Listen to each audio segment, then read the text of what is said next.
Você já parou para pensar no valor do tempo? Isso mesmo, tempo.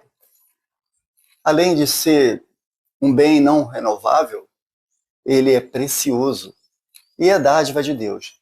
Eu quero dizer para você que o tempo que você vai gastar nesse estudo provavelmente vai mudar a sua visão de eternidade. Compartilhe, se inscreva no canal e deixe também a sua pergunta. Após a vinheta. O estudo guiado dessa semana é Gestão do Tempo na Perspectiva Bíblica. Provavelmente você conhece esse tema voltado para a administração, gestão de pessoas, liderança e por aí vai. Mas deixa eu te dizer, tem na Bíblia, fez de errado e nós vamos aprender com eles. Professor, o tempo é um recurso não renovável. O que a Bíblia nos orienta? É verdade, é um tempo precioso não renovável. O salmista, no capítulo 90, ele já afirma para a gente que esse tempo é dádiva de Deus, é presente de Adonai, e que devemos usá-lo com muita sabedoria. Se você vasculhar ali Eclesiastes capítulo 3, então você vai ficar muito animado. E nesse usar com sabedoria não é fazer igual o rei Saul fez. Sim, ele negligenciou o tempo e desobedeceu o Eterno naquela guerra, ali contra os amalequitas, em 1 Samuel. E essa desobediência dele, associada à negligência, lhe custou o reino. Professor Rocha, encontramos na Bíblia alguém que conhecia a gestão do tempo? Temos. Na Bíblia tem resposta para tudo. Os filhos de Sacar. Esses, Deus deu para ele uma sensibilidade particular. Eles não só discerniam os tempos, mas eles sabiam o que fazer. E deixa eu te dizer, aqueles que conhecem os sinais, aqueles que conhecem os tempos, governam. Essa é a experiência de Issacar. A gente vai ver isso ali em 1 Crônicas, a partir do capítulo 12. O que eles fizeram? Eles mostravam para a gente como essa gestão do tempo está alinhado aos propósitos com Deus. Não foi igual o Sansão fez, ali em Juízes 16. Ele perdeu tempo com escolhas erradas, o que lhe custou a vida, a força e a liberdade. Rocha Lima, qual é o perigo de negligenciar e ser indiferente às coisas de Deus? Olha, de pronto, negligenciar as coisas de Deus já nos afasta do propósito do Eterno. Isso já é o primeiro ponto. Já diz assim, Mateus 6:33, que a gente deve colocar o reino em primeiro lugar, priorizar. Então, a negligência já te deixa fora do jogo. E vamos ver então como aquela geração do dilúvio, ali em Gênesis 6, nos tempos de Noé, eles ignoraram os sinais que o Eterno havia colocado ali, e por conta dessa negligência, foi destruída aquela geração daquele tempo. Professor Rocha, como discernir o que é principal entre tantas tarefas diárias? Eu acho que só essa pessoa que tem essa questão, né? Porque a gente está vivendo com isso o dia todo. Bom, a primeira coisa ali, você já sabe, né, que é buscar as coisas de Deus, mas tem uma camada mais abaixo. É colocar a nossa agenda para o eterno, né? Em Efésios 5, a partir do capítulo 15 ali. E tratando, então, o principal como principal. Olha o que aconteceu.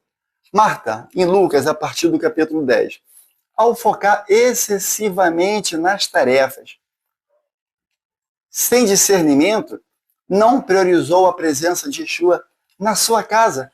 Imagine se isso acontece contigo. Professor, por que em nossos dias não reservamos tempo de qualidade para Deus? Ah, você sabe um monte de coisa disso, né? É verdade, eu escolhi alguma coisa aqui. É essa que a gente chama aqui, né, no Rio de Janeiro, você está nos Estados Unidos, você está em Singapura, você está assistindo. Então aqui a gente chama de correria, ou aqui agora. Entre outras distrações, elas nos afastam de Deus. E Marcos 4:19, vai dizer que a palavra está sendo sufocada. Veja o que aconteceu com Esaú. Por fome e distração, ele desprezou a primogenitura. Em Gênesis 25, a partir do versículo 29, por um prazer passageiro, ele sofreu consequências na sua vivência e espiritual. Professor Rocha, o que significa remir o tempo na prática? Pé na porta. Efésios 5,16 vai dizer para a gente, já nos alertar, que os dias são maus. Remir o tempo não é apenas fazer uma boa gestão do tempo, mas é ressignificar cada momento com um propósito diante de Deus. Veja o que exatamente não aconteceu. Davi, sim, grande Davi, ele negligenciou o tempo que os reis iam à guerra. E essa distração, o que aconteceu com ele? Causou essa falta de propósito, resultou em tragédias familiares e sofrimento pessoal. Rocha Lima, como desfrutar da gestão do tempo sendo cristão? Ótimo. Isso aí é o basicão, né? Primeiro é submeter a nossa agenda ao eterno. E quando fazemos isso, a gente está dizendo o seguinte: Senhor, eu confio na tua soberania. Inclusive, o Senhor pode até mudar o que já está aqui determinado. Tiago 4, a partir do 13. Veja que Faraó, ele negligenciou o tempo ao resistir àquelas cargas de pragas que ele recebeu ali em Êxodo, a partir do capítulo 7, sem alinhar os seus propósitos com os propósitos do Deus de Israel, o que levou à total destruição.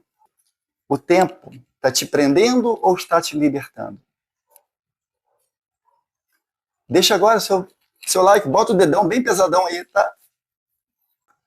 Professor, explique sinais de que estamos negligenciando o tempo. Ah, muita coisa. Muita coisa, e você sabe, isso não é uma matéria nova, não é verdade? A falta de comunhão, de presença, de relacionamento com Deus, tempo de qualidade com Deus.